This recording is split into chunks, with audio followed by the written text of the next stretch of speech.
श्री कृष्ण गोविंद हरे मुरारे, हे नाथ नारायण वासुदेव।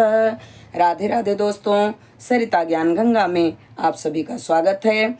आइए हम लीला पुरुषोत्तम भगवान श्री कृष्ण के चरणों में प्रणाम करते हुए पुरुषोत्तम मास महात्म्य की कथा को श्रवण करें। 27वां अध्याय। श्री नारायण जी बोले, वाल्मीकि जी के इस प्रकार वचन सुनकर राजा दृढ़धनुआ ने सपत्नी भक्ति पूर्वक महर्षि को प्रणाम किया और पूर्ण श्रद्धा एवं आनंद के साथ मुनि की पूजा की। पूजा को अंगीकार करके मुनि ने आशीर्वचन दिया कि राजा तुम्हारा कल्याण होगा। मैं पापनाशनी सरयू की ओर प्रस्थान करता हूँ। मुनि श्रेष्ठ वाल्मीकि इतना कहकर चल दिए। राजा वाल्मीकि को सीमा तक पहुंचाकर अपने महल में वापस आ गए। महाराज दृढ़धनुआ को महर्षि वाल्मीकि की कृपा से दिव्य ज्ञान प्राप्त हो चुका था, अतः वह पत्नी से बोले, हे सुंदरी, यह संसार असार है। गंधर्व नगर के समान ही इस शरीर में भी रोग द्वेष आदि 6 शत्रुओं का विनाश है। कृत्यम मृष्टा वात कफ मूत्र आदि सहित भस्म होने वाली इस देह में क्या रखा है। मैं भगवान की भक्ति और मोक्ष प्राप्त करने हेतु वन गमन करूंगा और वहीं भगवान पुरुषोत्तम का स्मरण करूंगा। पति के ऐसे वचन सुनकर वे पतिव्रता साध्वी और गुणवती सुंदरी रानी विनय पूर्वक हाथ जोड़कर बोली, हे भूपति, आपके साथ मैं भी चलती हूँ। पतिव्रता स्त्री का देवता उसका पति होता है, अतः मैं भी आपके साथ ही रहूंगी। हे नारद, अपनी परम प्रिय रानी के ऐसे वचन सुनकर राजा अपने पुत्र को राज्याधिकारी बनाकर पत्नी सहित वन को चल दिया। वे दोनों हिमालय के समीप गंगा तट पर जा पहुँचे। पुरुषोत्तम मास प्रारंभ होने पर पूरे मास वे तीनों कालों में स्नान आदि करते हुए पुरुषोत्तम भगवान का स्मरण करते हुए वे दोनों दिन रात भगवान की पूजा आराधना करने लगे। इस प्रकार स्नान व्रत और पूजा करते हुए उन्होंने पुरुषोत्तम मास बिता दिया। व्रत संपूर्ण होने पर छोटी बजती हुई घंटियों से सुशोभित एक विमान वहां उतरा। उसमें पुण्यशील और सुशील नामक भगवान श्री हरि के गण विराजमान थे। राजा रानी को दोनों गणों ने नमस्कार किया और फिर दोनों को आदर सहित विमान में बिठा लिया। इस तरह रानी सहित राजा ने दिव्य शरीर धारण कर गोलोक को प्रस्थान किया। पुरुषोत्तम भगवान के लोक में श्री हरि के समीप रहकर वे दोनों आनंद पूर्वक निवास करने लगे। यह कथा सुनने के बाद श्री नारायण कहने लगे, हे नारद, मैं अपनी एक जिह्वा से पुरुषोत्तम मास की महिमा का बखान कैसे कर सकता हूँ। इस पृथ्वी पर इसके समान दूसरा कोई मास नहीं है। 17 जन्म तप करने से भी ऐसा सुफल नहीं मिलता जैसा कि पुरुषोत्तम मास में व्रत करने पर मिलता है। भूले विसरे भी जो इस मास में उपवास, स्नान, दान और जप कर लेता है, उसके करोड़ों जन्मों के पापों का शमन हो जाता है। यह पुरुषोत्तम मास सब मासों में श्रेष्ठ और अक्षय फल देने वाला है। इस मास की कृपा से तो दुष्ट वानर भी हरि के सानिध्य को पा गया था। नारद जी वानर की मुक्ति की बात सुनकर आश्चर्यचकित रह गए। उन्होंने भगवान से कहा, हे प्रभो, वेदों और शास्त्रों में मानव जन्म को ही संपूर्ण मुक्ति का साधन बताया गया है, फिर वो अज्ञानी वानर पुरुषोत्तम मास की सेवा से कैसे मुक्ति पा गया।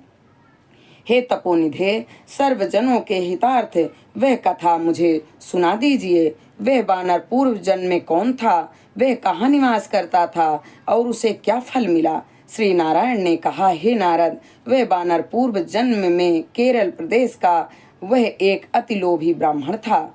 पिता ने उसका नाम चित्र शर्मा रखा था, परंतु अत्यंत कंजूस होने के कारण लोग उसे करद्य के नाम से पुकारते थे। धन के लोभ में लिप्त रहने के कारण उसने न तो कभी हवन किया और न ही वह पितरों को तृप्त कर सका। यश के निमित्त भी उसने कभी कुछ पुण्यादि नहीं किया। स्त्री पुत्रादि का भी उसने उचित ढंग से पालन नहीं किया। इस तरह वह सभी पर अन्याय और अत्याचार करता हुआ केवल धन संचय में लगा रहा। माघ मास में उसने तिलों तक का दान नहीं किया। कार्तिक में दीपदान तथा ब्राह्मणों को भोजन नहीं कराना चाहिए, वह भी उसने नहीं किया। वैशाख में धान्य का दान और अन्य मासों में भी किसी प्रकार का कोई भी दान नहीं किया। उसने सूर्य की संक्रांति एवं सूर्य चंद्र के ग्रहणों के अवसरों पर हवन जप और दान आदि को करना चाहिए, वो भी उसने नहीं किए। वह अपनी निर्दयता का बखान करता हुआ धन की लालसा से इधर उधर घूमता रहता और लोगों से याचना करता कि मुझे दीनहीन को कुछ मिल जाए।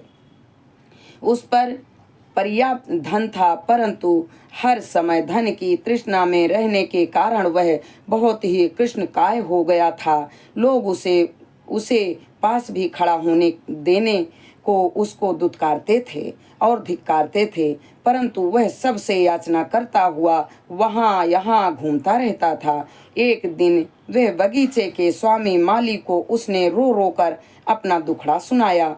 माली उसकी दीनता भरी वाणी सुनकर दया से भर उठा और उसने उसे बगीचे में रहने को कह दिया। चित्र शर्मा माली की हर आज्ञा को मानता और उसके कार्यों में उसे सहायता देता। इसी से कुछ दिनों में माली को उस पर दृढ़ विश्वास हो गया कि करज्ञ उसका अपना व्यक्ति है और उसे किसी भी प्रकार की हानि नहीं पहुंचाएगा। कुछ समय के पश्चात माली ने बगीचों को करदय पर छोड़कर राज मंदिर में नौकरी कर ली। वहां अधिक कार्य होने के कारण माली को बगीचे की पूरी देख रेख छोड़नी पड़ी। वह बगीचे के फलों को नित्य पेट भर खाता, बचे हुए बेच देता और प्राप्त होने वाले धन को निर्भय हो अपने पास रख लेता। बगीचे का स्वामी जब भी उससे आकर बिक्री से प्राप्त होने वाले धन के विषय में पूछता तो वह असत्य बोलकर कहता, हे भैया, मैं तो नगर में भिक्षा मांग कर गुजारा करता हूँ। बगीचे के फलों की रखवाली करते करते परेशान हो गया हूँ, लेकिन पक्षी सारे फलों को खा जाते हैं। करदय की बात सुनकर विश्वास करके वह माली लौट जाता। इस प्रकार फलों को खाते बेचते उस करदय ने 87 वर्ष बिता दिए। वेदज्ञों का कहना है कि बिना भोगे हुए पाप कभी क्षीण नहीं होते।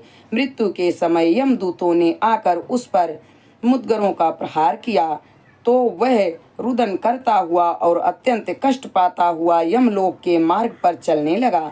मार्ग में चलते चलते वह अपने कुकर्मों के लिए रोता चिल्लाता था। आह, मुझ मूढ़ की मूढ़ता तो देखो, मैं देव दुर्लभ भारत भूमि में जन्म पाकर भी क्या किया। धन के लोभ में सारा जीवन यूं ही वृथा गंवाया। मैंने कभी कोई दान नहीं किया, कभी हवन और जप तो दूर की बात है, कभी मकर के सूर्य में गंगा स्नान तक नहीं किया। पुरुषोत्तम मास के अंत में 3 उपवास भी नहीं किए। मैंने धन के लोभ में पड़कर अपने देह को भी नहीं संवारा और न ही ठीक से परिवार का पालन किया। मेरा संचित धन पृथ्वी में गड़ा रह गया, व्यर्थ गया। मुझ दुष्ट बुद्धि ने सारा जीवन क्लेश में ही बिताया। इस तरह करुण विलाप करते हुए करदय को यमदूतों ने यमराज के समक्ष पहुंचा दिया। श्री नारायण के आगे कहा, हे नारद, यमराज के दरबार में चित्रगुप्त उसके शुभ अशुभ कर्मों के लेखों को देखते हुए धर्मराज से बोले, इस करदय ने ब्राह्मण होकर भी चोरी और झूठ बोलने जैसे अधम कार्य किए हैं। धन के लालच के कारण इसने कभी कोई शुभ कार्य नहीं किया, बल्कि अनेकों कुकर्म किए हैं। इसके 2 पाप, चोरी और विश्वासघात, जो अत्यंत ही अजन्य हैं। चित्रगुप्त के ऐसे वचन सुनकर धर्मराज ने कहा, पहले इस कृपण को सहस्त्र जन्मों तक वानर की योनि में रखो, फिर इसे चोरी और विश्वासघात करने का दंड दिया जाएगा।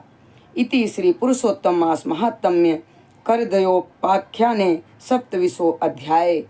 यहाँ पर 27वां अध्याय संपन्न हुआ।